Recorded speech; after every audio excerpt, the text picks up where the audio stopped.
The geography of a place affects the mind in many ways.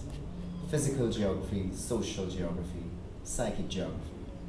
And these geographies change from village to village and town to town. Commuting between Chabonas and Port of Spain is a journey about adjustment. Adjusting between two cultures, adjusting between two kinds of collective consciousness. The hub of departure is Busy Corner. Sitting in a taxi on Busy Corner bound for Port of Spain brings expectation. It's very unlike sitting in a taxi going to San Fernando or Cuba. You are going to the capital city after all. You feel happy and important, as it were, to leave the mundaneness of Chabonas, the out-of-touchness, the sight of people going by wearing dictated fashions, brands and hairstyles and gender roles that are largely prescribed by the media. To leave this and head to the center of where everything happens, Port of Spain. It is a happy escape. Facing the northern range as you head north on the Uriah Butler is to suddenly become attuned to the notions of our country, our history, our nation, as nebulous as these may seem to be. And these are often marred by the asinine driving habits of taxi drivers and the general public. Highways in Trinidad are the scenes where the confoundedness of a people who show blatant disregard for country, respect, life and the law is demonstrated minute by minute, hour by hour. I just say a prayer and try to distract my mind with the beauty of the Caribbean Swamp. And again the mountains standing in the front of all of this, witnessing, remaining quiet and silent and majestic as mountains always do. The billboards and the highway demonstrate our brand of consumerism. They seem to target, though, the other demographic, those from the more townish locales.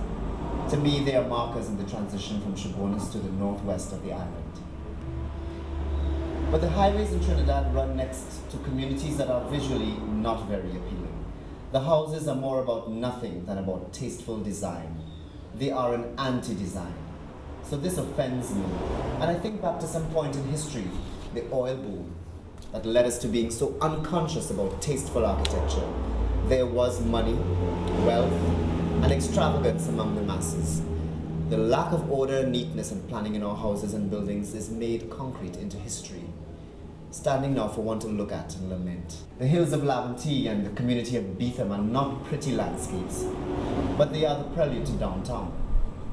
It's the fallout of politics past placed there. It seems in stark contrast to the downtown business district.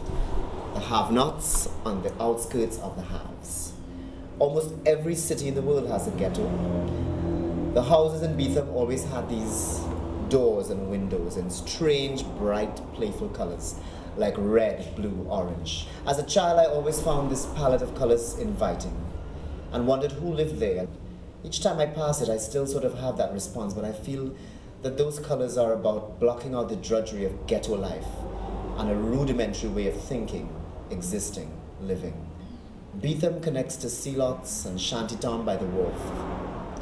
Half-naked bodies bathing by a standpipe, their robust, rough beauty belies the very poverty that would have them bathing by the roadside. I wonder about a life without conveniences and comforts.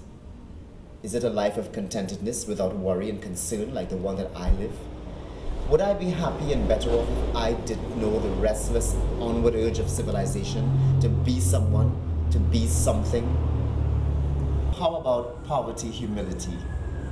How about cheap rubber slippers and nondescript white bread from the parlor for $2? How about bathing with blue soap? How about filth and moss around my door? How about the appeal of the rotting smell of the waterfront? But sorry, I ain't killed no priest. So, the lighthouse beckons and pulls you into the city. The terrible, haunting, solitary appeal of the lighthouse. I would like to climb its spiral staircase and get stuck and remain there and spend the night as a blustery squall batters the port, and then be rescued by some Samaritan who brings food and drink and anxiety. So much happens to me as I go past that leaning obelisk that is the boundary between the edge of Port of Spain and the rest of the country.